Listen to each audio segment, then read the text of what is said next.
thoracic surgeon. My tongue just twisted for a second there.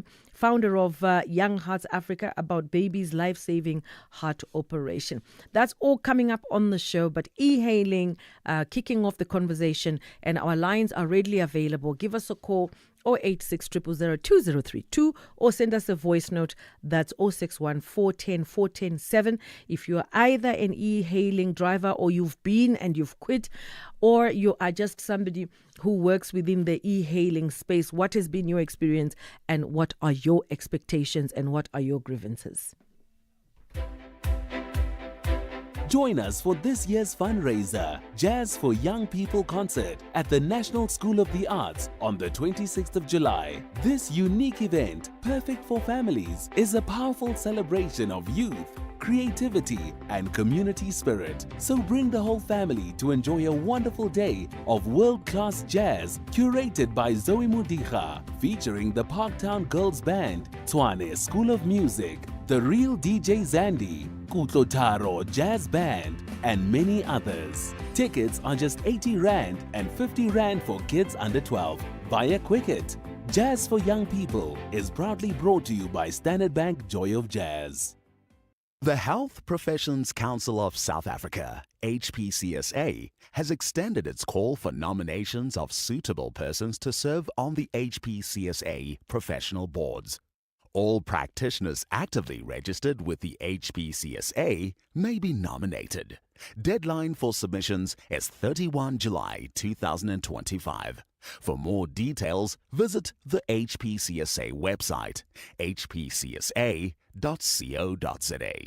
A humongous rivalry in African women's football is back on the battlefield. The Super Falcons are highly confident they will keep their hopes of the 10th title alive. However, Banyana Banyana have a mammoth task to silence the green and white. This is the semi-final contest of the Total Energies Women's Africa Cup of Nations Morocco 2024. 9-time African champions Nigeria versus reigning champions South Africa this Tuesday 22 July at 5:30 p.m. Streaming live on SABC Plus, SABC 3 and SABC Sport on DTT Channel 4.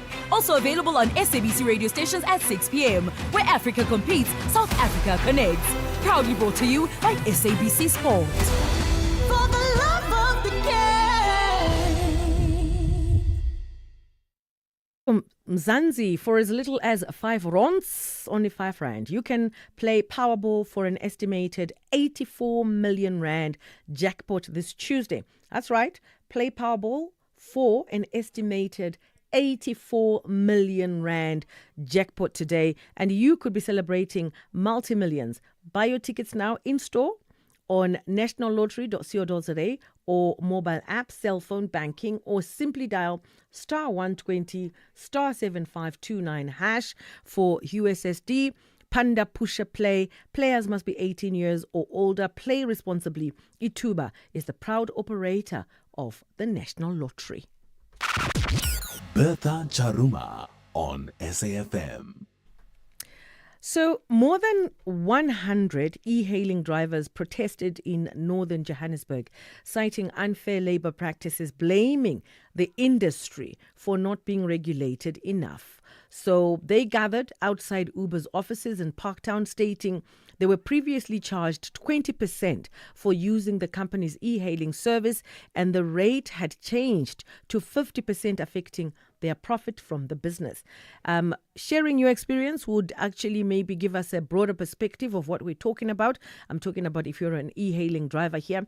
And just to also tap into the practices you hope to change as part of your work. And joining us in the conversation, I do have Michael Bagram, Member of Parliament in the Portfolio Committee on Employment and Labour, and also we'll be chatting to Melitemba Mnguni, Secretary General of the E-Hailing Partners Council, just to give us a little bit of insight as to what it is all about. But starting off with Michael, good to have you on the show. Thank you. Thanks for having me on air.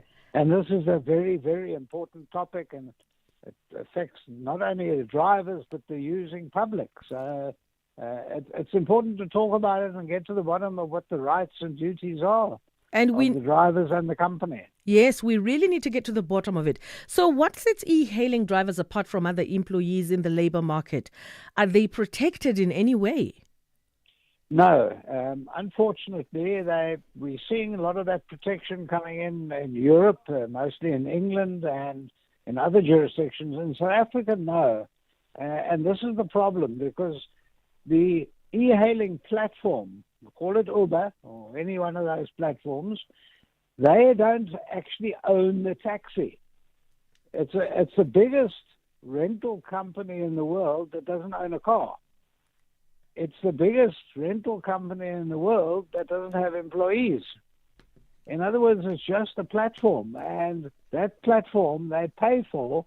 Most of those people driving are driving for a third party. In other words, a gentleman by the name of Bagram might own 4 taxis or Uber cars. He then signs up with the Uber platform, and then he in turn outsources the driving to the Uber driver. So it doesn't look, at this stage, it doesn't look like anyone actually employs the Uber driver. They earn as to how many trips they do, and then they have to render anything up to 50% to the platform. And we're seeing this with platform workers in all sorts of spheres. I mean, you can think of a platform worker, for instance, that is hiring out houses. They got platform workers. Where there is a strong argument in law, in labor law, is if you are driving for a third party, call that third party Bagram, and he owns the cars, he then gives you one of the cars to drive, there could be an argument, a very strong argument, that you actually qualify as an employee, not of Uber, but of Bagram. And at the moment, it's absolutely opaque. It's not see-through, because where do you go? You can't go to the CCMA, because the CCMA will say you're not an employee. You can't go to any of the rights and duties that are outlined in the Basic Conditions of Employment Act, Labor Relations Act, Employment Equity, minimum wage legislation. None of it at this stage is applicable to the Uber driver. So looking at, the stakeholders, who are the necessary stakeholders to ensure that, regulation in this sector is monitored? There are stakeholders. One of them is government, and I sit on that portfolio committee, and they are starting to look a bit slow out of the blocks. They are starting to look at the rights and duties of the Uber driver, and who becomes responsible, because government would also like to get PAYE. The receiver revenue would like to get a slice of that pie as well. At the moment, they're not getting a slice of the pie, because the Uber driver is saying, listen, I only earn 7, 8, 10,000 rand a month. Many of them are only earning less than 5,000 rand a month, and they're working really hard. So there's no money that flows towards government, not for PAYE, not for anything, not that, nothing. So government's losing out as well, but they are a stakeholder and they need to look at it carefully. The other stakeholder are the umbrella bodies representing, and we've got a speaker here today on your program, representing the drivers. They are stakeholders, because the drivers individually can't take on the might of the law. They can't do it. They just don't have the capacity. And the other problem is many of the drivers we see don't have work permits. And so they don't want to speak up. When you must know that there's a whole industry out there representing the motorbike drivers. Those Checkers, 50-50, and the Woolworths drive. There's that whole, the biggest motorbike club in the world. It sits here in South Africa driving Checkers delivery. But again, they work for themselves. They rent the bike, and then they sign on to the platform of a third party, who in turn does a deal with Checkers. So it's so opaque that it's very difficult to work out who actually reports to who and who's responsible for the driver. So what type of regulation is actually required here that could be very simple, or should I say simplified? It's very difficult to simplify, but you can actually, regulations invariably become incredibly difficult. No, you're not going to simplify this, because there are too many parties at stake. There's obviously first the platform, and I'm picking on Uber all the time, but you call that platform Uber. Then you've got the owner of the taxi, and then you've got the driver. And that's a tripartite relationship. There are three parties in it. So there might even be a fourth party because, in fact, the owner of the motor vehicle, of the car, might also have a lease agreement with the bank. So when we would also become a party. Yeah, when we look at this scenario, the e-hailing drivers, who should they report their grievances to in the labor division? No I like one the at way you moment. laugh. I mean, I've tried this, and Uber drivers come to, as an attorney, I'm a practicing labor lawyer, and Uber drivers often come to me and I say, look, pal, I'd love to help you, but who do we actually sue? Who are we responsible to, and what should we? I don't know. As a lawyer, I don't have the tools that would allow me to attack any individual, and that's a problem. It's a real problem, and I'm hoping that government sooner rather than later gets proper representation from these individuals, the drivers, and actually approaches the Employment and Labour Portfolio Committee and asks an individual, such as myself, to actually look at the regulations that have been set in place in Europe, in a lot of countries in Europe, and in America as well, and try and somehow copy it. We don't have to reinvent the wheel. We could try and copy it and then make government regulations giving them a path to complain, because at the moment there is no path that is laid out, a clear pathway to complain. And so people go stand outside the head office of the platform, but the platform saying, they put up their hands and say, we don't employ you. We don't even know who you are. It's the person that owns the car that you would have to speak to. The person who owns the car is saying, well, I'm renting you my car effectively. I'm not employing you. I've got nothing to do with that. So everyone's trying to clean their hands of the whole thing. It's pretty sad because people are being ripped off, and I think that's the best phrase. That's Michael Bargrave, Member of Parliament in the Portfolio Committee on Employment and Labour. And I know I have to release you because you've got an engagement. I've also got Melitemba, and thank you so much for making time.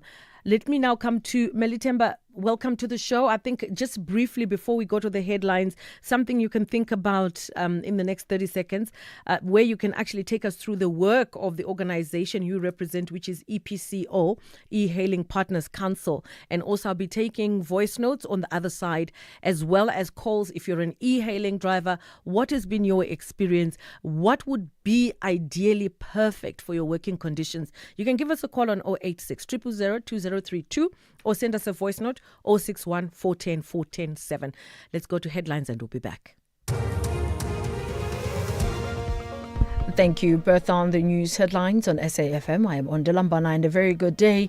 Police have confirmed that the firearms used in the murder of Oba John Safoga, more popularly known as DJ Somebody, have been linked to at least 10 other high-profile murder and attempted murder cases. The National School Nutrition Program Service Providers Association has asked for the immediate suspension and investigation of the current school nutrition tender process in KwaZulu-Natal. And the World Health Organization says Israel's offensive in central Gaza has crippled its efforts to continue working in the territory. A full update follows at the top of the hour. You are listening to The Full Circle. And now we're talking to Melitemba, that's Melitemba Mnguni, Secretary General of the E-Hailing Partners Council, to help us understand the work of the organization itself. And I'll also be taking your voice notes like I highlighted before we went to news headlines. Melitemba, good to have you on the show. Good afternoon, Bertha, and thank you for having me. So if we take a look at the work, take us through the work of the organization itself. That you represent? The main work of the organization was to organize the unorganized e-hailing operators, but also to address the challenges that are there as far as operations are concerned. You must understand that this is an industry that has endured a vast of number of challenges, the issues of safety. There's a lot of crime that is taking place. There's a lot of issues around compliance. You would have had complaints around impoundments. There are issues where e-hailers are being attacked by counterparts, harassed, issues of extortion. There are issues also of exploitation largely coming from the app platforms themselves. Currently, with the main issue being pricing, where they've got this dynamic pricing where there is no transparency. They are taking exorbitant commission, which is not justified for the people that are only providing the app platform, and the rest of the running costs are ensured by the operators themselves.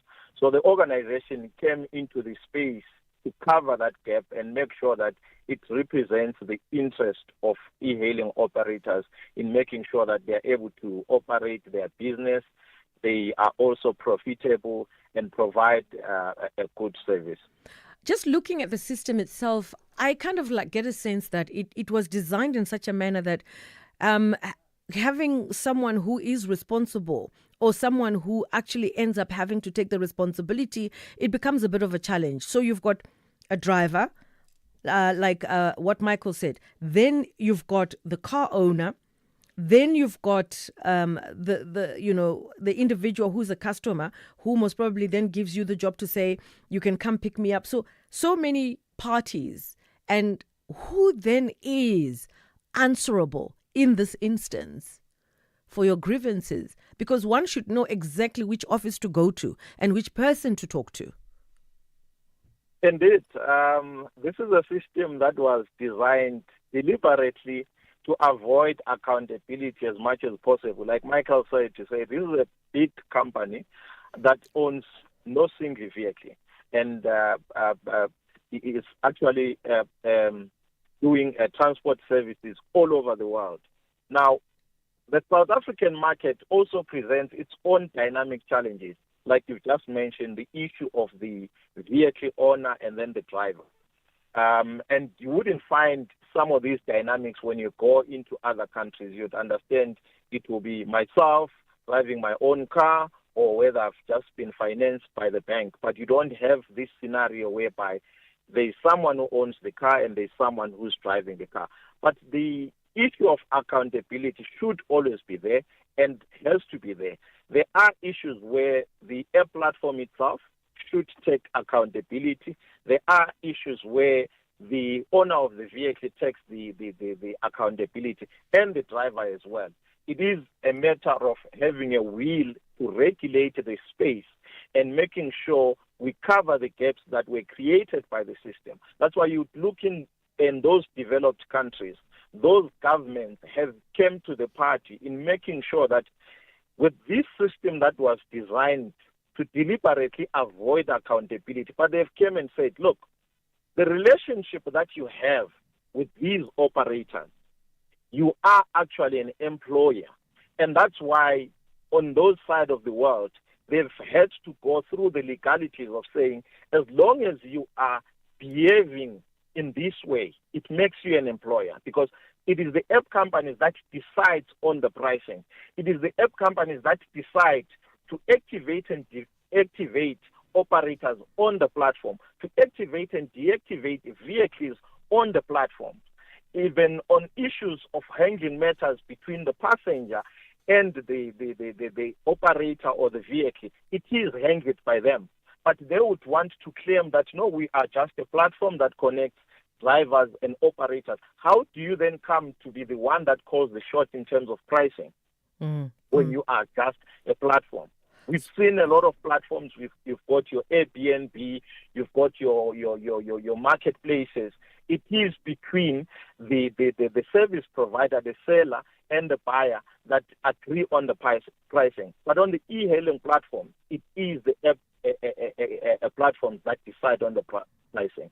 I've got a couple of voice notes, and also let me just read this particular one. It's a text very quickly. It says, e-hailing, yes, Uber is taking up 50% commission, charging riders more and paying drivers less. Also, can your guest advise if he knows when the new NLT Act will be promulgated? Regards, e-hailer. And also, let's just go to the voice notes so that you can then respond. Hello, SAFM is anonymous in Cape Town. I'm an Uber driver, yes.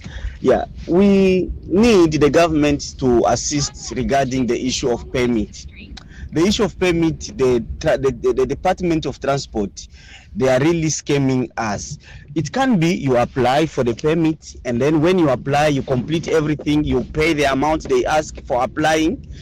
At the end of the day, they said, no, the number is off. There is no permit available for the drivers. But while you still having that invoice, when you are on the road, they catch you. They said you have to be impounded because you don't have a permit. And then they said you must wait until the permit to come out for you to operate. So actually for us Uber drivers, those kind of things, they're affecting us a lot. When they pound your car, you have to pay 10,000 to collect the car. We have a family to feed. Please, SFM, we just want to know what is going on about this issue. It's KG. Umzo, Cape Town, it's KG. This is KG. I'm also the Uber driver here in Cape Town.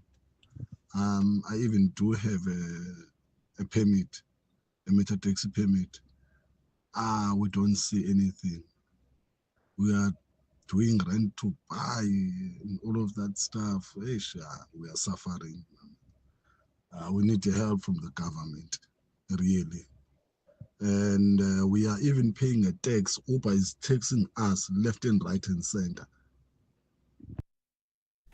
Let's just take a quick commercial break and we'll be back.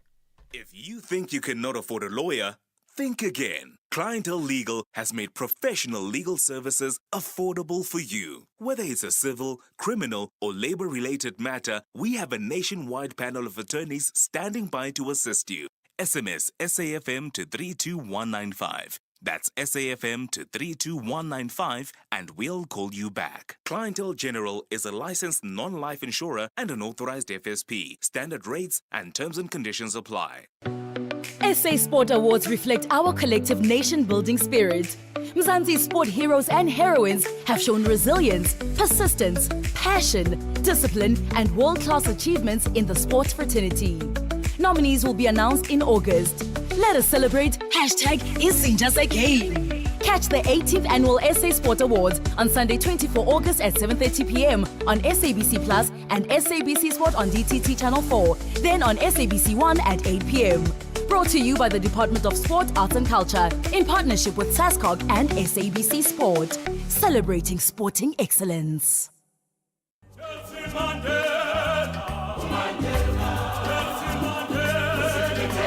This Mandela Month, SAFM celebrates the spirit of Ubuntu, calling on all South Africans to engage, uplift, and do good for one another. Let's share what we have, lend a helping hand, and honor Madiba's legacy through kindness and action.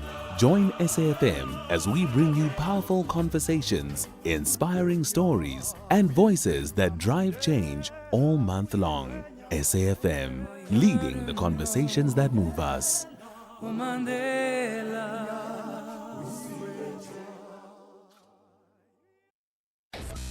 SAFM. And I'm speaking to Melitemba Mnguni, Secretary General of the E-Hailing Partners Council, that's EPCO, and trying to find ways to navigate the issues that are faced with e-hailing drivers. Welcome back, Melitemba. Maybe if you could just respond to the voice notes that we just played. Okay, I'll start with the one that is asked for the NLTA, which is National Land Transport Act. Currently, we are using the one from 2009, which has been amended with the 2023 one, which was signed into law by the President. The process that it's undergoing is the regulations, which are processed by the Minister of Transport, and they've done all the public hearings and the drafting. Where it is now, it is for the legalities to peruse the regulations to make sure that they are in line with the laws and everything. So they are expected to come to effect next year. So for now, we are still using the NLTA 2009. And I must mention this to say the challenge that we have in the country as well, apart from having regulations, is the implementation of regulations. With the issues that have just been mentioned, because what happened was that when e-hailing came into this space, it was then put into the regulation through a practice note, and it was recognized as a subcategory of meter taxes. And when you look in the issue of pricing and commission, the National Land Transport Act 2009 does give the minister the powers to govern the pricing, which the minister, in terms of regulation, ceded some of those powers to the MECs. And that's why we have gone to the MECs and also to the minister to say, can they please regulate the pricing system? Unfortunately, you would look into the new amendment bill. They have gone to say they are scratching that law because it was there since 2009. They never practiced it. That shows you the lack of implementation that is there, that the law is there, but they have not practiced it. Even when we went to the MEC in Gauteng, the MEC had to say, look, no one has done it before. What I can do is for you to sit on the table with the platform and negotiate, because we've not done this before. We're not sure how to start now and doing it. I think this will be a shortcut to this. And we had a mediation that took place. Unfortunately, it collapsed because there was no bargaining power on our side. And coming to the issue of operating licenses, for the one colleague that said they do have a receipt, unfortunately, they might be in another province. But if they are in Gauteng, we've been fighting for that to say, for one that has got a receipt, because it takes a minimum of 3 months after application for you to get that operating license. Now, we've got an issue where the Department of Transport has got a backlog. There's thousands. I think it was sitting at about 9,000 applications that they were sitting at. They've been trying to address that. They've had moratoriums and so forth. So it's not been the issue of the applicant because you've done your part, you've applied. They are failing on their side. Yeah. So we've fought to say, for those that are holding the OLA's receipt, they should not be impounded. So those that are our members, they know that once you do have a receipt, you should not be impounded. In the case you get impounded, we are able to assist you to get your car for free. So that is the challenge. However, you must understand that there are a lot of operators that operate without that receipt.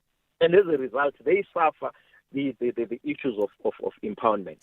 So Melitemba, for more information, where can one go? For an example, for our organization, we are there at www.epco.co.org.za. We are also there on X platform as e-hailing council. But we are also reachable. On the X platform, you would see all the contact details of the organization. That's where people are able to reach us and be able to be assisted. Thank you so much for making time. Melitemba Mnguni, Secretary General of the E-Hailing Partners Council, EPCO, chatting to us. And once again, www.epco.co.za.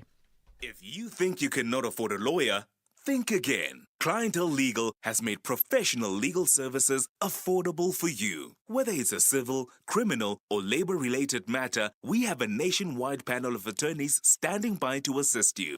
SMS SAFM to 32195. That's SAFM to 32195 and we'll call you back. Clientele General is a licensed non-life insurer and an authorized FSP. Standard rates and terms and conditions apply. This July, journey beyond the horizon with Chasing the Sun. 5 mesmerizing episodes every Sunday at 7:30 on SABC2 from 13 July to 10 August. Feel the thrill of the adventure, the power of discovery, and stories that light up the skies. Missed an episode? No worries. Stream anytime, anywhere on SABC Plus. No subscription required. Chasing the Sun. Your Sunday nights just got brighter. Tune in to SABC2, Sundays at 7:30 or watch on SABC Plus on demand. For the love of the game.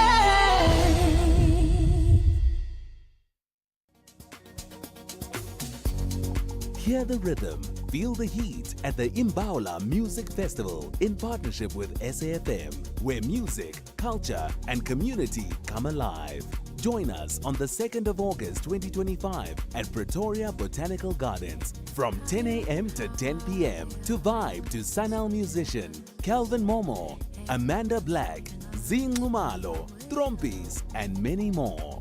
More than just music. Share stories, spark change, and unite against gender-based violence. Grab your tickets at imbaula.co.za. Brought to you by SAFM and SABC1. Hear the rhythm, feel the heat. Imbaula.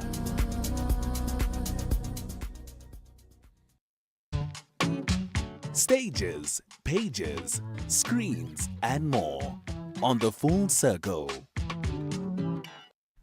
And speaking to Ngobile Mahlangu, event producer, Imbaula Music Festival, which is coming up, and this is a new baby on the scene and all about storytelling, rhythm, tradition that is fast gaining traction for its unique blend of music, poetry, communal spirit. Good to have you on the show, Ngobile. Good afternoon, Bertha. Thank you so much for having me on the show this afternoon. So let's talk about the inception and what we can expect at this festival that is newly born. Yeah. From an inception perspective, I don't know if you know what Imbaula is, but many people can relate to this. If I can describe it, this is usually seen in the township. It's a barrel or... it's like a barrel where fire is made and people gather around it, usually to, feel the warmth, especially now in the winter time. But more importantly, that's one of the places where stories are told, ideas are shared, and really communities come together. And you really see this in multiple places in the township. And that's where the inception of Imbaula came from. We said, why don't we create a music festival? I mean, if you think about it, music is one key element that also brings people together. And that's a key element to say, let's bring people together. Let's maintain that culture. And more critically, we wanted to create a platform where we could raise awareness on important issues that are impacting our society. And this year, we're really focusing on raising awareness and creating conversations around gender-based violence. We saw this coming alive through our media launch just a few weeks ago, and we continue to do so through our social media pages. We've got outreaches which are planned, which people can also participate in. But the crux of the matter is next week, Saturday, the 2nd of August, we then meet at the Pretoria Botanical Gardens with music as the key element, but really creating that platform to create that awareness around gender-based violence. And on the lineup, who can we expect? Who's performing? So we've got quite a comprehensive lineup.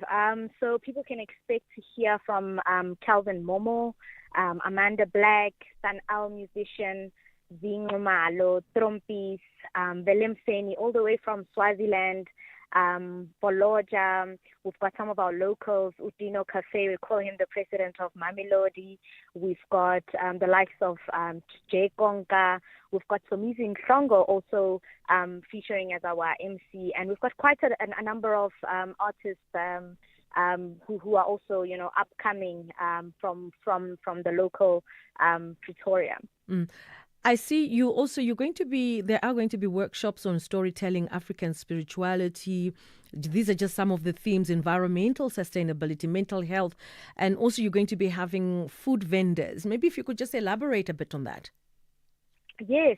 So, I mean, it's more than just, a stage and there's performances. There's various elements that will be taking place in the event in itself. So as you rightfully mentioned, we will be having food vendors who will be serving a variety of food, where you can also just expect to have a taste of Africa as well within the festival. We'll also have some activations and activities that will be taking place in the festival as well. So, if I could maybe paint a picture, you'd bring your camp chair or your picnic blanket and really prepare yourself for a nice day out with your family or friends, where you can engage with the music, where you can engage in conversation, as well as also enjoy musical acts on the day. And craft stores, maybe for the benefit of our listeners, for those maybe, I don't know, it could be too late, but maybe you still have openings for you to be able to exhibit whatever you want to exhibit, or to be a food vendor. Who do you talk to from an entrepreneurial perspective? Yeah. So from a food vendor perspective, we've unfortunately closed out those applications. This is obviously just to allow from a compliance perspective to run some of those logistics. However, people are still able to apply for stalls to be for craft stalls. They can reach out, I think, directly to myself on mobile at imbawula.co.za. We're more than welcome to see how we can support, up and coming or SMEs in that space. That's Ngobile Mahlangu, talking to event producer Imbawula Music Festival. So just to give you the dates, you can note this down. It's going to be quite something else, and it's going to be nice and summery and hot. 2nd of August, 2025, Pretoria Botanical Gardens, 10 a.m. to 10 p.m. and you can vibe to Sun L musician Kelvin Momo, Amanda Black, Z Ngumalo, Trompies, and many, many more. And like she highlighted, of course, you can expect Somizi to give you a little bit of entertainment. He will be the MC. This is all proudly brought to you by SAFM as well as SABC1. Something new, something cultural, something exciting. So let's go have a bit of fun. That's the 2nd of August. Gender-based violence is destroying lives and tearing communities apart. It happens in homes, in schools, at workplaces, and too often in silence. But it doesn't have to continue. If you see it, speak out. If you are hurting, reach out. Because doing nothing is not an option. Listen to all 19 SABC radio stations from Wednesday, the 23rd of July for hard talk, discussions, advice, dramas, educational shows, and interviews around GBV with experts, survivors, lawmakers, and a whole country affected by gender-based violence. All on your favorite SABC radio station. Call 0800 428 428 to report abuse or get help.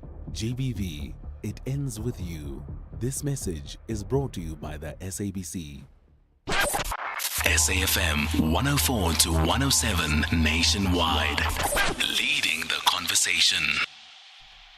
And earlier on, we were talking to Michael Bargraham, Member of Parliament in the Portfolio Committee on Employment and Labour. And we also spoke to Melitemba Mnguni, Secretary General of the E-Hailing Partners Council, that's EPCO. And some major responses and reactions. And we are actually inundated with some of your voice notes. So we thought let's just squeeze in just a few more before we cross over to the news desk. We do not get help.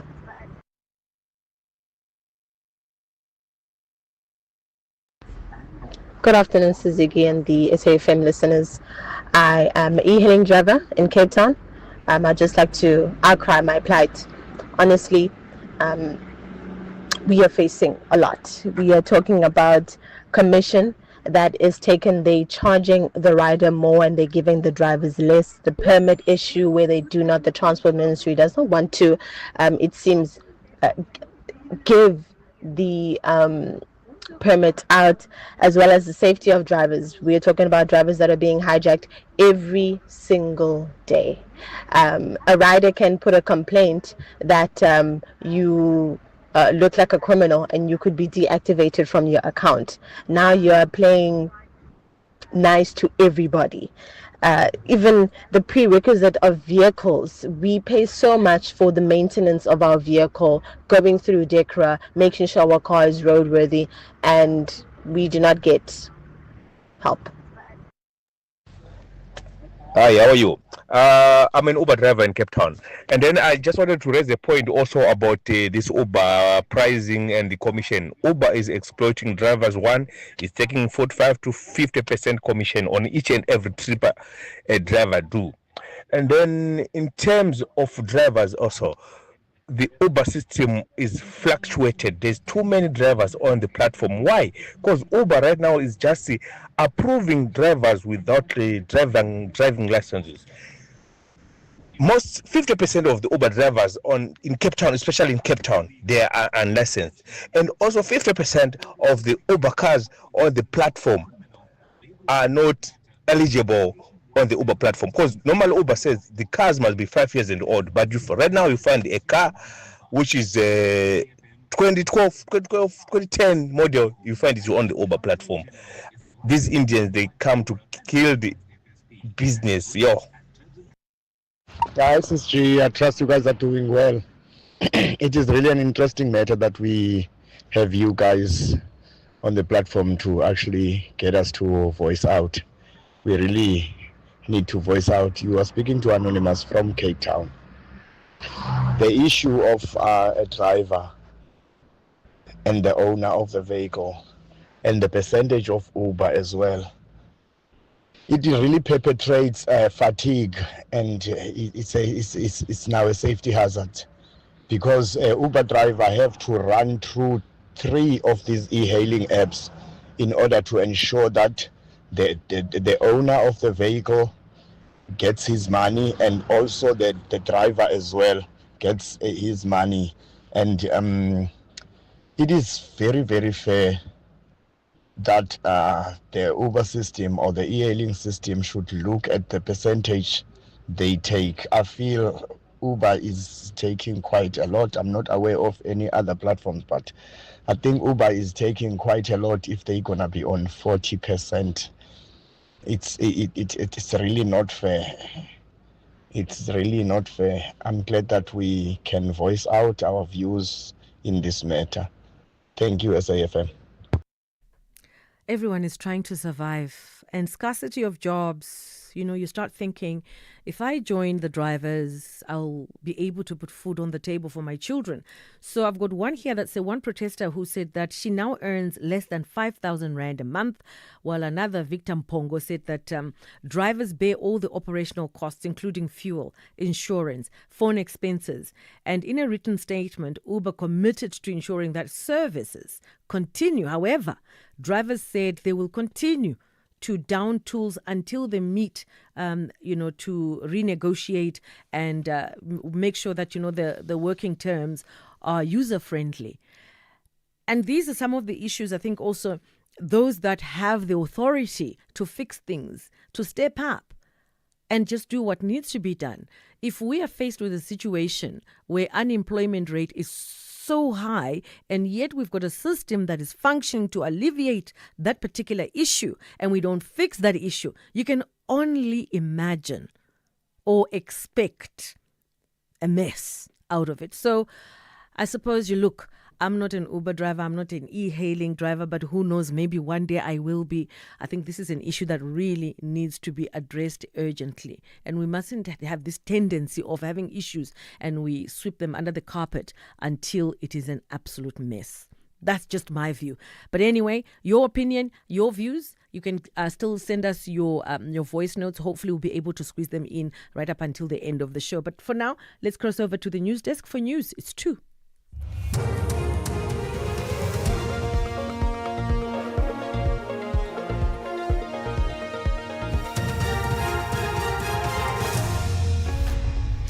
Thank you, Bertha. On these top stories, firearms used in DJ Somebody's murder linked to other cases, and a call for an investigation on KZN school nutrition tender process. For SAFM News, I am Ondilambana, and a very good day. Police have confirmed that the firearms used in the murder of Oba John Sefoka, more popularly known as DJ Somebody, have been linked to at least 10 other high-profile murder and attempted murder cases.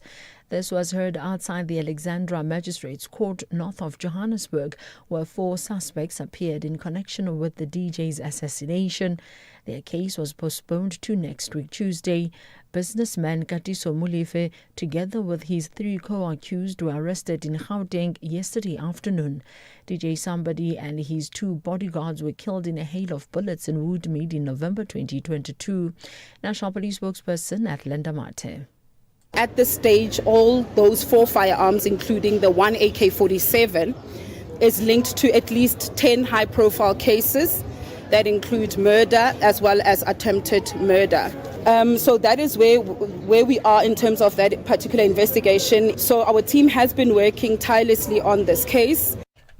The National School Nutrition Program Service Providers Association has asked for the immediate suspension and investigation of the current school nutrition tender process in KwaZulu-Natal. The association is citing tender rigging and gross procedural violations.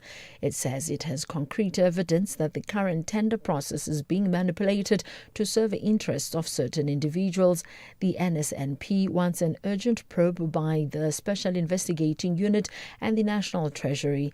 The association's chairperson, Lindani Matiwane, says all current service providers must urgently lodge appeals with the KZN Treasury to contest these irregularities, as some of the companies that were awarded are not from the province. It has been proven that the process was not fair, and you could see because there are slopes on each and every district. If I can make an example, in Uku, there are 13 companies that were registered after the process was closed, after the tender was closed. And out of the 13, there are 3 companies that do not exist on SIPRO. And one of those companies is from Eastern Cape and one from Limpopo. Gauteng Day leader Solim Msimanga has led the party's walkabout in the Johannesburg CBD. Msimanga visited several key points, including the Carlton Centre building as well as Small and Lillian Ngoyi streets. The party says this is an opportunity for them to assess the level of crime in the CBD. He spoke to a number of business people as well as ordinary people on the streets on how the high level of crime in the inner city is affecting them. Msimanga says there's no political will. We find ourselves in a situation where crime is really not really being addressed because the politics and criminalities or criminal elements are working together. Yeah. And this is a concern that we're sitting with, to then say, are we now having a mafia state, are we having a criminally run state, or are we really going to be seeing some cleanup that is taking place here? And this is something that we are going to be pushing for as we go forward as well. Candidate for the position of IEC Commissioner Nkosikhulule Nyembezi says more needs to be done to enforce the Electoral Code of Conduct. The policy analyst, researcher and human rights activist was responding to various issues posed to him by an interviewing panel chaired by Chief Justice Mandi Samaya. As part of his experience with multiple organizations, Nyembezi has done work with various communities and individuals in the Mwerane Commission of Inquiry investigating political killings in KwaZulu-Natal. He says that modifying politicians' behavior may assist with reducing voter apathy. When the campaigns start in earnest, politicians, political parties, they come and rubbish that work. Their utterances militate against all of those freedoms, freedom of choice, freedom of association. We continue to see political killings. We continue to see political violence. So it is not something in the abstract when so-and-so says this and lives are lost. We do not get a lot of complaints and court cases of people who violate the code. So I would also want to reach out to those primary platforms that deal with complaints. The World Health Organization says Israel's offensive in central Gaza has crippled its efforts to continue working in the territory. The head of the UN agency fearlessly condemned an attack on the WHO's main warehouse in Deir al-Balah yesterday. He said it was part of a patterned systemic destruction of health facilities. Israel has not commented. The BBC's Rushdie Abulov reports. What is significant about Deir al-Balah is that that most of the international organizations, including the WHO, they moved their operation to this area because it was relatively safe. Maybe it was the safest place in Gaza. I mean, since the Hamas attack in October the 7th. But in general, the situation across Gaza Strip is catastrophic when we talk about a humanitarian situation. Most of the people are suffering from starvation in northern Gaza. Recapping the top story, police have confirmed that the firearms used in the murder of Oba John Sefoka, more popularly known as DJ Somebody, have been linked to at least 10 other high-profile murder and attempted murder cases. I'm on Delambana for SFM News headlines at 2:30.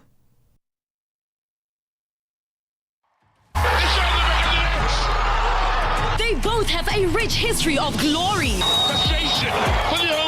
Amakosi tackle the Porcupine Warriors. This is as good as it gets. This is the Toyota Cup. The game you've been looking forward to on your football calendar. Giants refuse to fall. The big game. The big game. On Saturday, 26 July at 2:30 p.m. Streaming live on SABC Plus across the entire African continent and SABC One. Also available on SABC radio stations at 3 p.m. Brought to you by SABC Sport in proud partnership with Kaizer Chiefs Football Club. Spar brings you super savings. Get 2 litre sunflower cooking oil for $64.99 plus 150 megs free data on Spar Mobile. 700ml all gold tomato sauce for $32.99 plus 100 megs free data on Spar Mobile. Or 400 gram Koo baked beans and tomato sauce, 2 for 30 Rand plus 100 megs free data on Spar Mobile. Plus win your share of 6 million Rand in instant cash. Prices valid until 6 August while stocks last. T's and C's apply.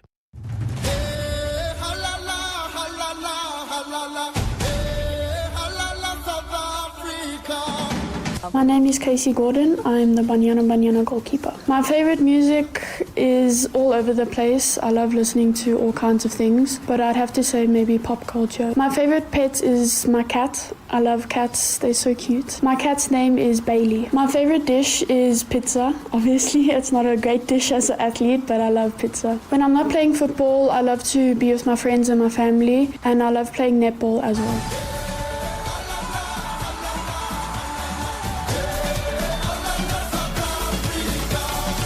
Proudly brought to you by SABC Sport. You are listening to The Full Circle.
Don't you think of Kofifi when you hear the song? I do. Mafikizolo, Kwela Kwela, featuring Brahuma Sekela. Beautiful song. Coming up next, hashtag health and wellness. We're going to unpack what is known as RSV in babies. And like the common cold, this RSV is highly contagious. It spreads through airborne respiratory droplets and contact with contaminated surfaces. The infection is often difficult to distinguish from just a simple common cold because it has similar symptoms and typically clears up without medical intervention. But what is it that we need to know? And also, if you have children, how then do you make sure your kids are safe, and how do you treat your children in case they struggle with RSV? And we'll be speaking to Associate Professor Charles Ferve, that's at Wits Academic Head of Division at Pediatrics and Child Health, based at Chris Baragwanath Academic Hospital. And you know, Baragwanath Hospital has one of the best, especially when it comes to student doctors, or should I say, when they specialize. It is known in the world to be one of the greatest. But we'll talk about that when we come back. The Atlas Lionesses want to capitalize on home ground advantage and secure tickets to the final. But the Black Queens want to be remembered for spoiling the party for the host nation. This is the semi-final contest of the Total Energies Women's Africa Cup of Nations Morocco 2024. Catch the big clash between the North and the West. Morocco versus Ghana. This Tuesday, 22 July at 8:30 p.m. Streaming live on SABC Plus and SABC Sport on DTT Channel 4. Also available on SABC 3 at 9 p.m. Where Africa competes, South Africa connects. Proudly brought to you by SABC Sport. For the love of the game.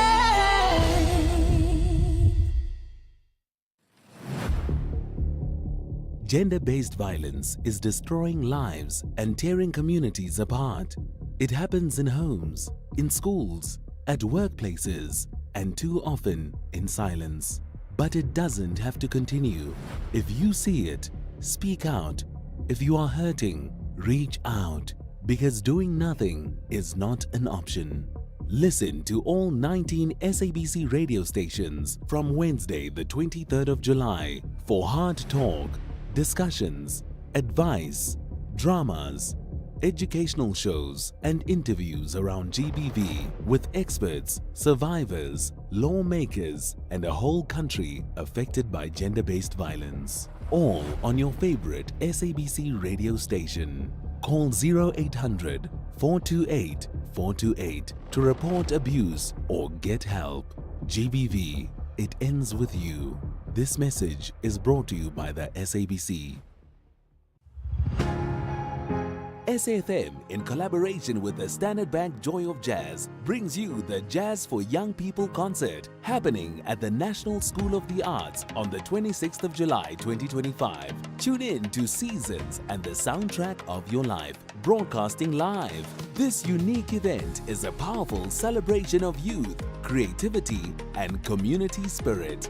Bring the whole family to enjoy a wonderful day of world-class jazz from young musicians, curated by Zoe Mudicha, featuring National School of the Arts Band, Willow Crescent Magnet School of Music Band, Biko's Manor, and many others. Have fun while doing good. Tickets are available at Quicket for just 80 Rand and 50 Rand for kids under 12. SAFM, leading the conversations that move us.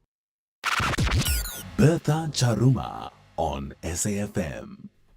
And coming up, we're talking about RSV in babies, and we're speaking to Professor Charles Thervé, Academic Head Pediatric Pulmonology at Wits University. Good to have you on the show. Oh, thank you very much. It's lovely to be here today. Thank you for making time. So tell us, what is RSV and how does it present itself in babies? Okay, well, RSV is probably the most, well, not probably, it's the most common viral infection in children causing chest infections. And it can cause quite serious infections in younger children, especially the younger ones. The smaller the child, the worse the infections are usually. And it's an infection that all of us have when we're young. About 95% of us will have it in our first year of life. So it's not something that we can avoid, but it's still a nasty virus that children do tend to get. And it causes typical symptoms of fast breathing and coughing and wheezing in the small children. And as I said, it's the most common viral infection causing chest infections in children. So quite a common disease. And how prevalent is it in our country? Oh, no, as I said, everybody gets it. In the first year of life, 90% of children will be infected with RSV. That doesn't mean they all get sick. About 10% of those children will have symptoms, and about a few of them will be admitted to hospital. Probably about 1% of them. So it's very prevalent in our country, as it is all over the world. And if we look at the current trends of the infection in children, particularly concerning timing, severity of the outbreaks, how often does it happen?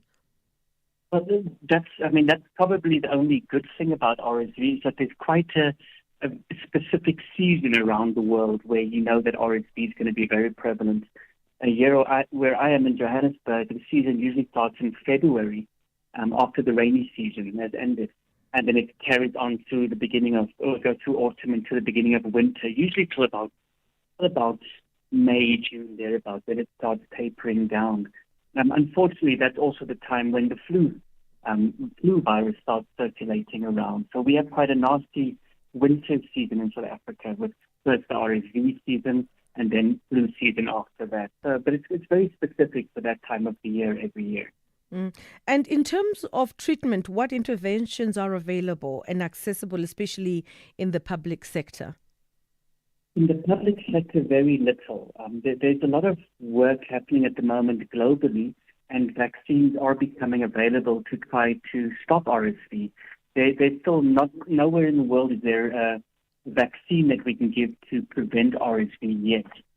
There are ones that we can give, not available for Africa yet, but there are ones available overseas that we can give to mothers while they're pregnant, and this should protect children. This effectively protects children the first 6 months of life when the disease is usually the worst. And there are vaccines for the elderly as well, for those over 65, also overseas. And these will come to South Africa in the next year or so. So we can prevent some of the infections from RSV with those vaccines. But none of these are yet available in South Africa. There's also an injection that we can give children after they're born to try to protect them from getting RSV during the season, but this is very expensive and not available in government at all, and very rarely available even in private sector because of the prices of it. But there is a cheaper alternative that is becoming available, hopefully in the next year or two as well. And do socioeconomic factors also contribute maybe to susceptibility? One, and maybe if you struggle with core morbidities like HIV, malnutrition, does that also play a different role? Does it present itself differently? And how dangerous is it when you have other challenges? Yes, so on the first question, there's socioeconomic circumstances in South Africa or around the world affects all diseases, including RSV, with more severe disease taking place in individuals from a lower socioeconomic standing. And this has got a lot to do with overcrowding. You know, in the poorer socioeconomic areas, there's much more overcrowding, so there's much more spreading of the virus, and also people tend to seek medical help later on, because it's more difficult for them to access medical care.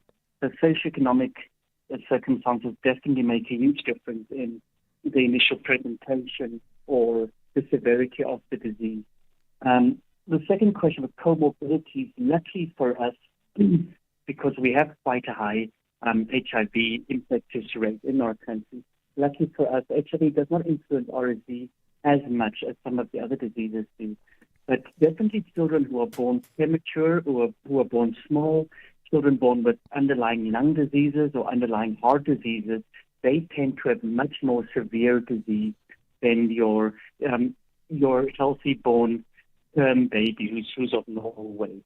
So even though the majority of the cases will still be found in the babies that are born with a normal weight, the ones that are smaller and more premature will most likely have much more severe disease and should seek out medical treatment earlier. That leads me to my second question: fetal implications of untreated RSV. What are they? That's a very difficult question, and one that I'll try to answer. RSV itself causes a large amount of hospitalization, so it causes a big strain on our medical fraternity every year. I'll get to the long-term consequences now, but if you think every year between February and June, we admit about double to 3 times the amount of children we usually admit every single day. And that's because of RSV. So there's huge financial implications for us in state and in private. Generally, if you do get RSV, the more severe the disease that you get, the more severe the infection is, if you require hospitalization and severe or prolonged hospitalization, the after effects or consequences are generally can be quite severe. And these include a higher incidence of coughing during the day and nighttime for the next 2 years after the infection, a higher chance of getting further viral infections in the next few years after the infection. And some studies have even showed that it can cause you to have abnormal lung function or poorer lung function up to 18 years of life. So the severity does influence the consequences, but there are consequences for a lot of these children who do get RSV infection. And are there any standard guidelines for managing it? Unfortunately for us, there's no magic wand to try to manage RSV. The best way of managing RSV is to prevent it through immunizations, which we're awaiting. Once a baby has contracted RSV and requires hospitalization, the only treatment that is really shown to work is oxygen if the child requires oxygen. So we would we would support the child with oxygen and then with fluids or feeds if needed if the child can't drink or eat on their own. But otherwise, a lot of the other medications are not indicated in RSV and hasn't been shown to help for RSV. So once you have RSV, once you've contracted it, the only really treatment is supportive management through giving of oxygen and nutrition. So, for instance, let's say hypothetically, your child had it, and now you need to do follow-up. Is it that important to keep on having to go to your doctor to just make sure that your child is okay? No, I wouldn't say so. I would say that if once you have RSV, remember the majority of children when they get RSV infection will just have a normal cold with a runny nose and a bit of a cough, and they won't require any further treatment or management. And I think, children often get colds, but they're always snotty and coughing. So that happens quite often. So if that's the case, I wouldn't worry about following up. I would, if the child gets admitted to hospital with RSV, so has a more severe infection, then I would say that on discharge, a doctor or pediatrician should see the child And if there's any worries after that, so if the mother or the father notices that the child coughs more than before the time, or that they seem to be more out of breath, or that they're not growing nicely, or they get more infections, then it's a good idea to get a doctor involved and follow up that. But if the child returns to baseline in the parents' eyes after the infection, I wouldn't recommend any follow-up for long term.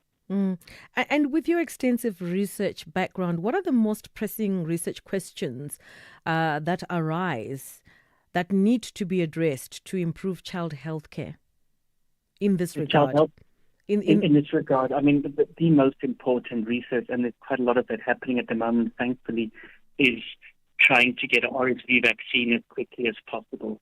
It's probably as I mentioned, it's the leading cause of chest infections in children around the world, and it's been lagging behind other vaccine programs. Like a few years ago, or 10 or so years ago, we introduced the streptococcal pneumonia vaccine in South Africa's EPI, which made a huge difference to the mortality and morbidity rate of children.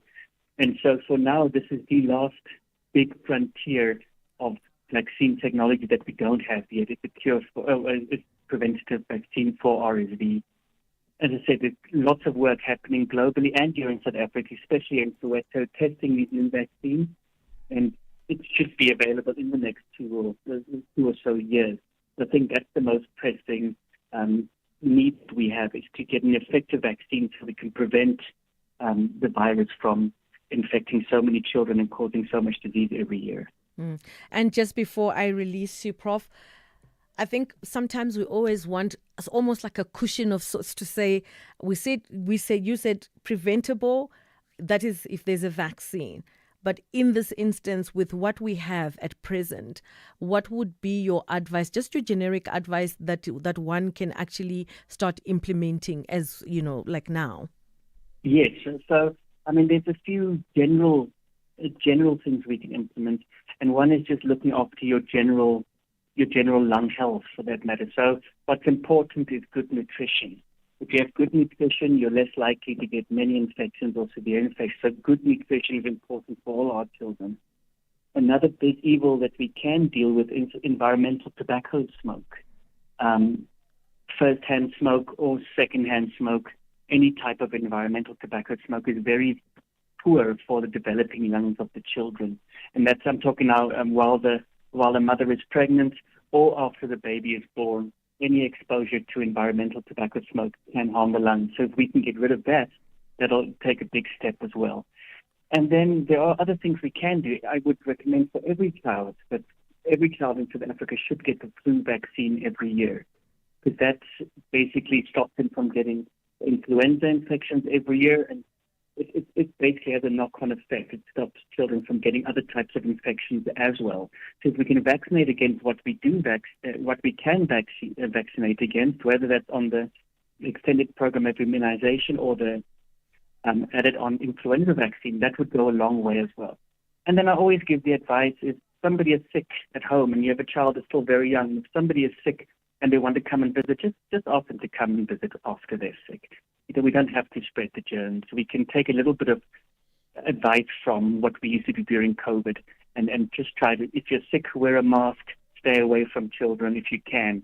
Not always possible, but I think that would go a long way for preventing some of these infections until we find an effective vaccine to prevent it. Prof, thank you so much for joining us on the show. That's Professor Charles Ferve, Academic Head Pediatric Pulmonology at Wits University. Have yourself a good one. Let's find out what's happening in the news. Ondela is on standby. Thank you, Bertha. On the news headlines, the newly appointed Minister of Higher Education and Training, Buti Manamela, and one of his deputies, Nomusa Dube-Ncube, will be sworn in this afternoon at Danehays. Manamela replaces former Minister Dr. Nobuhle Nkabane, who was axed yesterday. Police have confirmed that the firearms used in the murder of Oba John Safoka, more popularly known as DJ Somebody, have been linked to at least 10 other high-profile murder and attempted murder cases. And the British government has said corrupt foreign officials, including police who profit from people smuggling, will have their UK assets frozen as part of an intensified effort to stem illegal migration. A full update follows at the top of the hour. SAFM. This program is brought to you by SABC Education, enriching minds, enriching lives.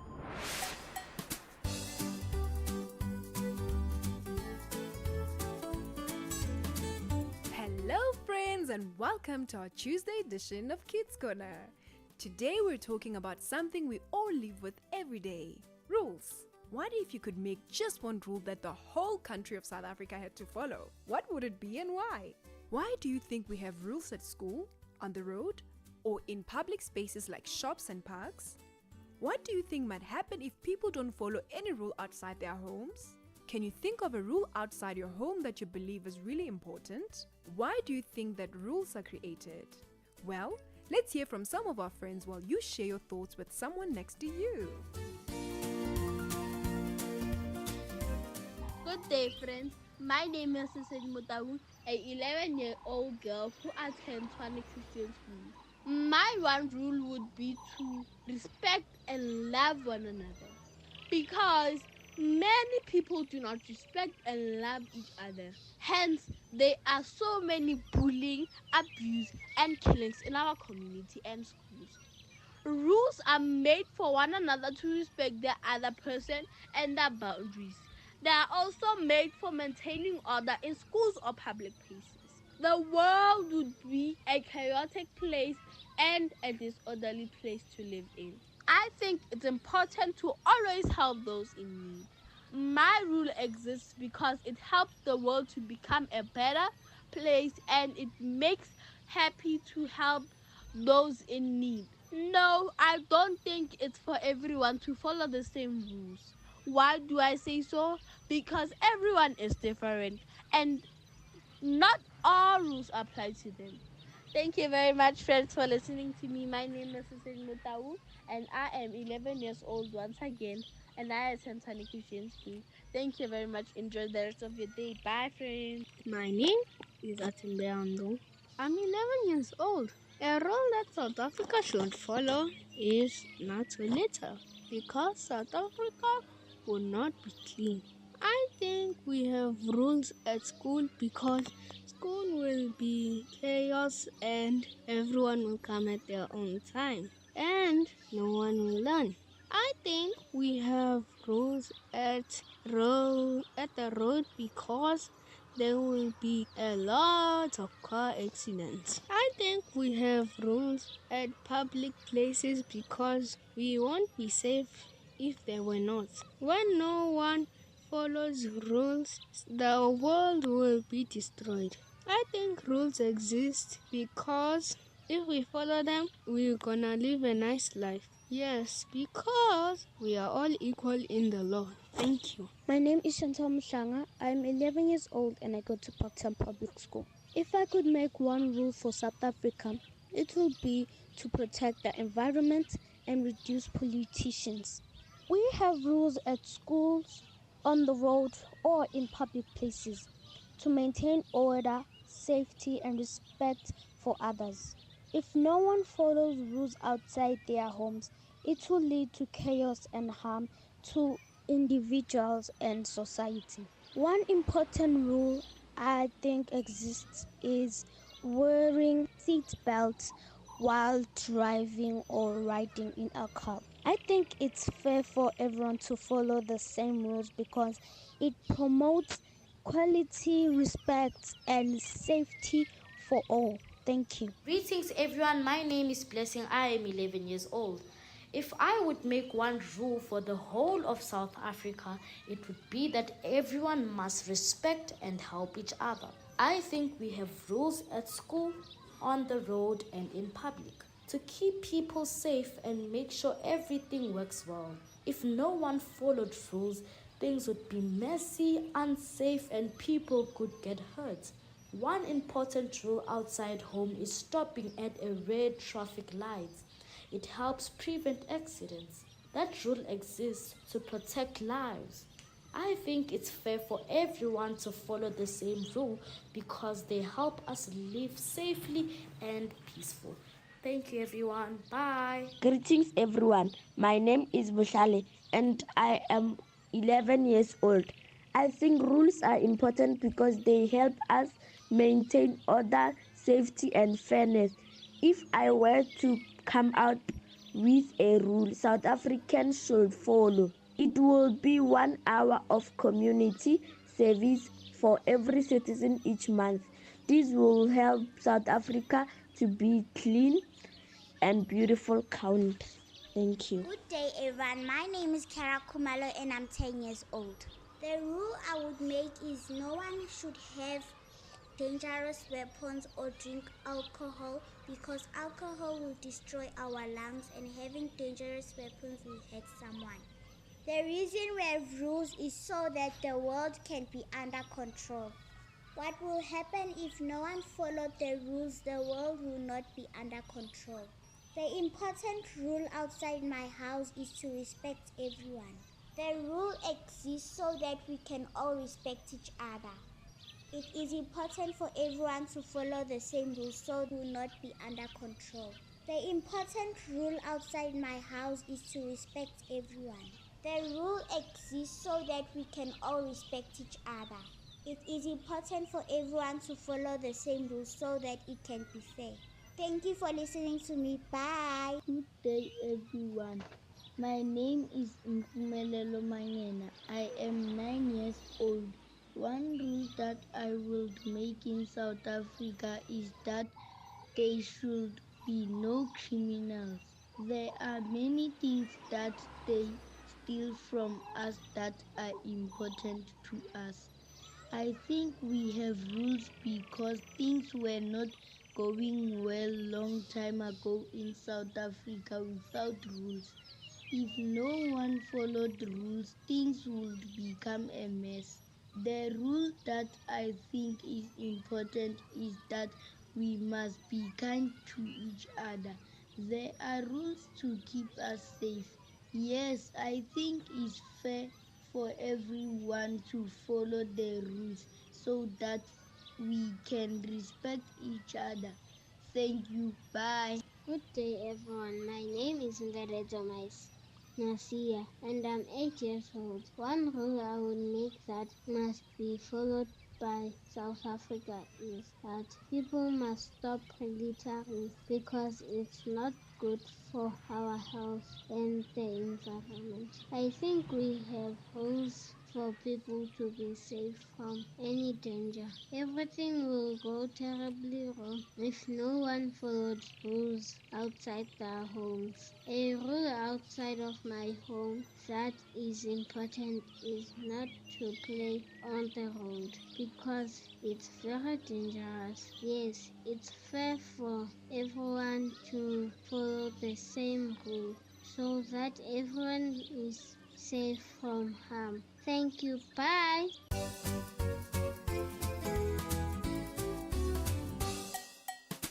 Thank you, friends. It's always great to hear from you. If you could make one rule that the entire country of South Africa had to follow, what would it be? And why would you choose that rule? Maybe it could be about kindness, helping others, or keeping the environment clean. Think about something that could make life better for everyone.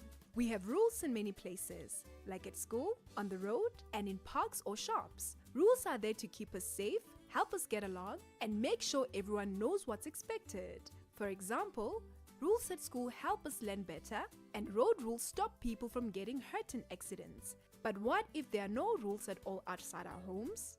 Imagine everyone did whatever they wanted, like driving too fast, shouting in libraries, or littering in parks. Things could really get messy, unfair, and even dangerous. That's why it's so important to follow rules. They help keep everything working smoothly.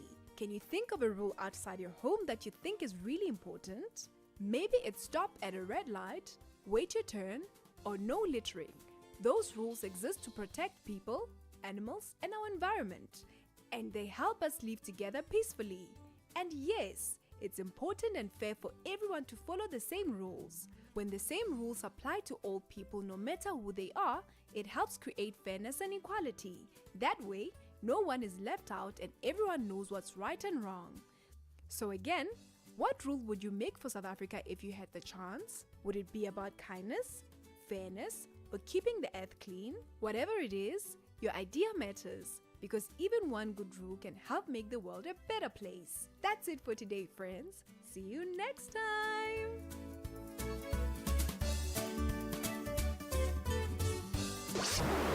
This program was brought to you by SABC Education. Enriching minds, enriching lives. Runners will brighten the streets of Phalaborwa during the F21 Half Marathon. It is a unique race that starts in the afternoon. Athletes confront the unkindness of the heat. This special running day honors 3 decades of endurance and unites Phalaborwa in motion. The 2025 edition promises an unforgettable experience. Catch the F21 Half Marathon on Saturday, 26 July at 1 p.m. Streaming live on SABC Plus, SABC2 and SABC Sport on DTT Channel 4. Proudly brought to you by SABC Sport. For the love of the game. Hey, want to check your TV license balance conveniently? Look no further. Our SMS service allows you to do just that. By sending a message containing your ID or TV license number to 44210, you can quickly access your balance without needing multiple inquiries or waiting on hold. Plus, standard SMS rates apply. Take advantage of this efficient method to stay informed and streamline your payment process today. T's and C's apply. This Mandela Month, Nelson Mandela once said, "We have traveled a long journey. We have fought for peace and reconciliation, for social justice, for all men, women, and children." SAFM, leading the conversations that move us. SABC Sport brings you Chasing the Sun, a powerful 5-part documentary series about the Springboks telling the rousing tale of their path to redemption and ultimate World Cup glory in 2019. Started on the 13th of July at 7:30 p.m. on SABC2. Tune in every Sunday for the highs, the heartache, the heroics that made rugby history. Stream each chapter on SABC Plus anytime, anywhere. No subscription needed. Don't miss Chasing the Sun this Sunday at 7:30 p.m. on SABC2. Be there when history shines. You are listening to The Full Circle. And it's a warm welcome back. This is the last leg of the Full Circle. Just to recap, if you missed the better part of the show, we had a conversation about e-hailing drivers calling for industry regulation. And the second part of another interview that we had with Ngobile Mahlangu, that we're talking about Imbaula Music Festival, which is taking place on the 2nd of August. And also later on, we spoke about health and, how you need to look after your children and make sure that your kids are well taken care of. RSV in babies and how you can make sure that, your kids are safe. And the good doc did suggest that, you need to go for your jab, always preferred that way. Now, coming up next, a story of hope, a look at work of NGO, Young Hearts Africa. And I'm going to be speaking to Dr. Willem Lichtenberg, cardiothoracic surgeon, founder of Young Hearts Africa, about babies' life-saving heart operation. So just to give you the numbers so that you can really grasp, every year, over 4,000 of 13,000 children in South Africa born with congenital heart disease need life-saving surgery, but less than 800 of these operations actually take place. And the surgeon, the founder of Young Hearts Africa, Dr. Willem Lichtenberg, made it his life's purpose to reach children with life-threatening heart defects. And he is on the other side of the line to unpack how the genesis of this foundation and how it is working at the present moment, and whether it is also he's getting support that he most probably need to make sure that the foundation functions fluidly. Doc, good to have you on the show. Thank you very much. Thank you for the opportunity. So let's start at the genesis of the foundation itself. When did it start and what inspired it? Oh, it's a long story. It started many, many years ago when I was still in training at Red Cross Children's Hospital, and I realized that we just needed to do more than we were already doing with the limited resources at our disposal. So many years later, when I was given the opportunity to go and myself in hobby, I thought maybe we could use this to try and spread the stories and feature some attention on the very, very dire need that there is for specialized cardiac care services, especially to the indigent parts of our population. So the idea was probably born about 20 years ago, but the foundation we started 3 years ago. And how big is the scale of this problem? Oh, well, I think you mentioned some of the figures in your introduction, but the World Health Organization says that we should be doing 460 open heart surgery cases per million of the population per year if we want to call it a viable thing. We do less than 100 of, in fact, less than 50 of those per million of the population per year in South Africa, in the indigent population. You know, we have an 85% of our population of 60 million are completely dependent on public healthcare services, which is vastly under-resourced and underfunded. And in the rest of Africa, in the rest of sub-Saharan Africa, the problem is even worse. So it's nothing short of an incipient humanitarian disaster, really.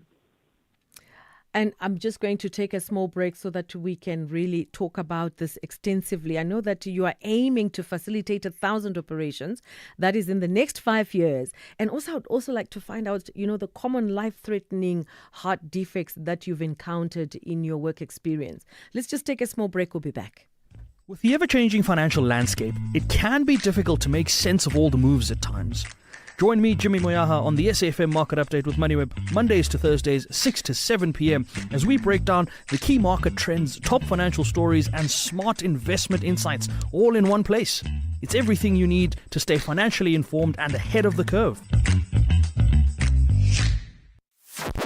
The National Pulse, weekdays, 3 to 6 p.m. How would you encapsulate what you heard and thought in one word? Indecisive. Now, he's saying we must wait for 6 months before he can tell us whether or not he thinks his Minister of Police is a crook or not. And I think this is unacceptable, but it's unacceptable because we have let it continue this way. And that's why people, even some have been praising him for having a commission of inquiry. Why do you need a commission of inquiry? People in the security trust are supposed to be highly trustworthy. If they can't tell you the truth, why do you think that you should set up a commission of 3 judges at probably at huge cost for 6 months for them to tell you the truth? Professor J.J. Tabane, who's the convener of the Frank Dialogue and editor of Leadership. Ashraf Garda on SAFM. Find the podcast at safm.co.za. So Mzansi, for as little as R5, you can play Powerball for an estimated 84 million rand jackpot this Tuesday. That's right. Play Powerball for an estimated 84 million rand jackpot today. And you could be celebrating multi-millions. Buy your tickets now in store on nationallottery.co.za, the mobile app, cell phone banking, or simply dial star 120 star 7529 hash for USSD.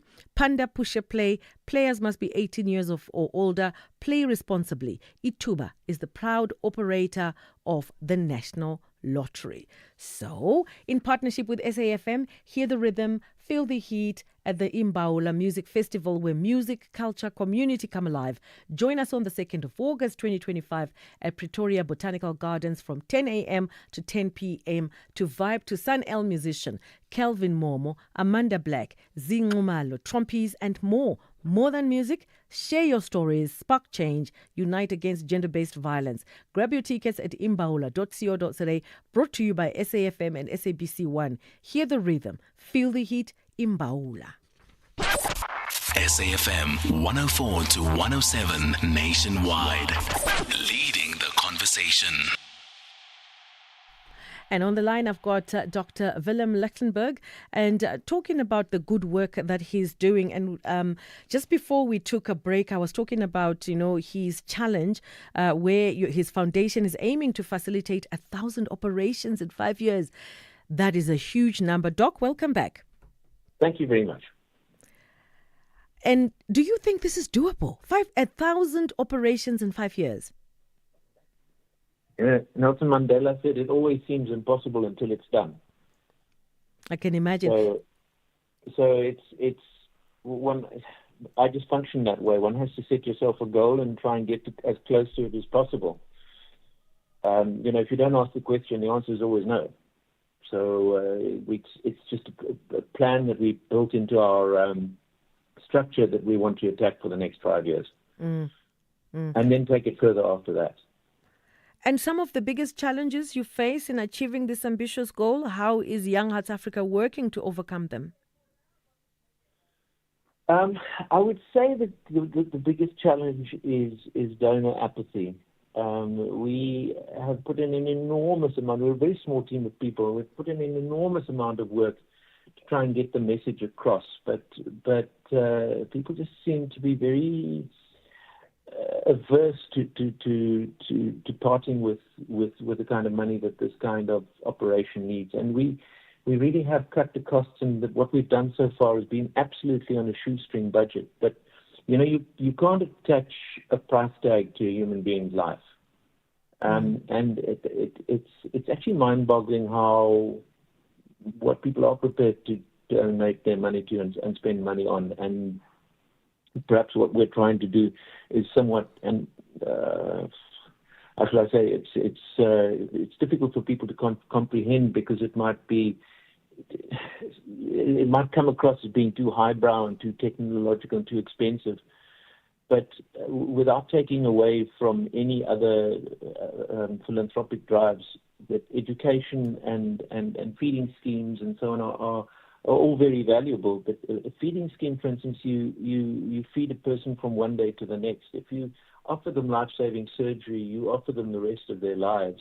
And please, don't get me wrong, I'm not taking away from any other of the endeavors. It's just a question of getting the kind of bang for your buck if you play the movie forward. And what are some of the common life-threatening heart defects that you've encountered in your career? Well, the most common congenital defect, in other words, the most common birth abnormality, is a congenital cardiac defect. So heart abnormalities are the most common congenital abnormalities. So those are ones that one obviously comes across. And then the other big scourge in sub-Saharan Africa and other low and middle income countries is rheumatic valvular disease, where children contract rheumatic fever in their youth, and then as a result of the natural pathological process of the disease, they eventually develop rheumatic valvular lesions down the line, which cause leaking valves and narrowed valves, which lead to heart failure, for which the only definitive management is open heart surgery and valve replacement. Now, music plays a very unique role in your fundraising and awareness efforts. How did you decide to integrate music, your musical talent, as the singing surgeon, into your mission? Well, as I say, that was just a sort of totally left field idea when somebody actually heard me singing at a church service and came to me and said that they wanted me to come and record an album at their studio, and that's where the idea was born. I said, now how about we take music as the vehicle to try and tell our story and to try and spread, for want of a better word, this gospel. And that's where the idea was born. And it's actually done quite well for us. Music is such a universal language, and it's not only does it speak to everybody, but it captures the attention, it captures the imagination. And we thought we'd combine the two, and as I say, it's done pretty well for us so far.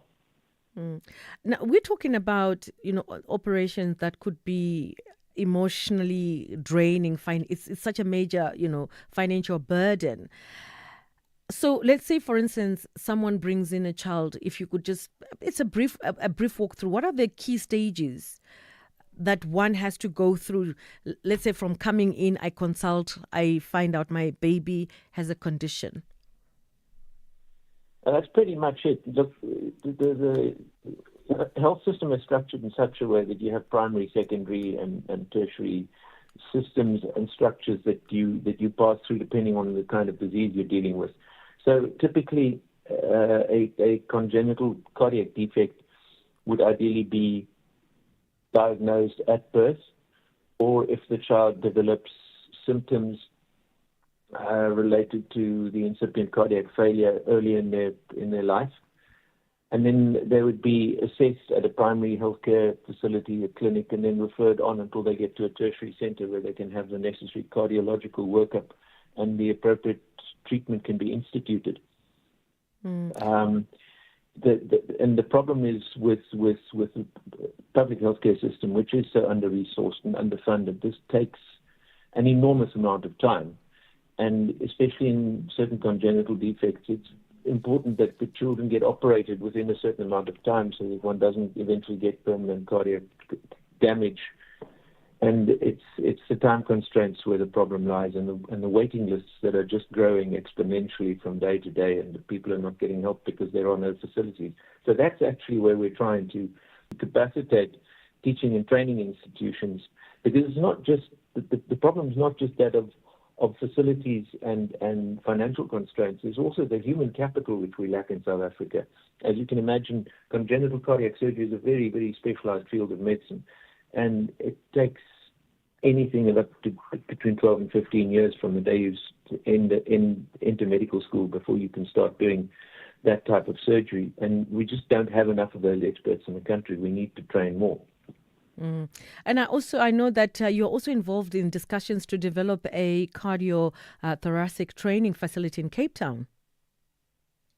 No, I think that's misinformation. We do have cardiothoracic training facilities in Cape Town. In fact, University Hospital and Red Cross are the official training hospitals of the University of Cape Town. And then, of course, Tygerberg Hospital, which is the University Hospital for the University of Stellenbosch. So it's not a question of bricks and mortar and having to build new structures. It's a question of facilitating the existing structures to be able to do more and train more and teach more. And how can individuals and organizations contribute to the work of Young Hearts Africa? Well, I think the first step would be to go to our website, which is www.youngheartsafrica.org. And you can go to our donations page and make a donation there. But most of all, tell the story. Tell people about that there is this organization and mobilize the masses. And whisper and ear in your corporate friends and colleagues a word in their ear and say, listen, you can make a difference. That's Dr. Willem Lachtenberg chatting to us. Thank you so much for making time. And we will always keep our avenues open whenever you have something that is happening or that needs communication. Absolutely welcome. Thank you so much for making time, and have yourself a good one. Thank you very much for the opportunity. Have a good Tuesday. And bye-bye for now. Talking about a story of hope, a look at the work of an NGO, Young Hearts Africa. And you can always go to their site if you'd like to contribute or find out more information. Maybe you would like to lend a hand, whichever way you want to help. But otherwise, that wraps up the show. To my technical producers, as well as my content producers, it's been absolutely beautiful. National Pulse is up next. Ashraf Gadar taking care of business right up until 6. And you know that these are conversations that relate to you and I, that relate to the nation, as well as, going beyond the borders. But otherwise, it's been fantastic. Let's do this again tomorrow.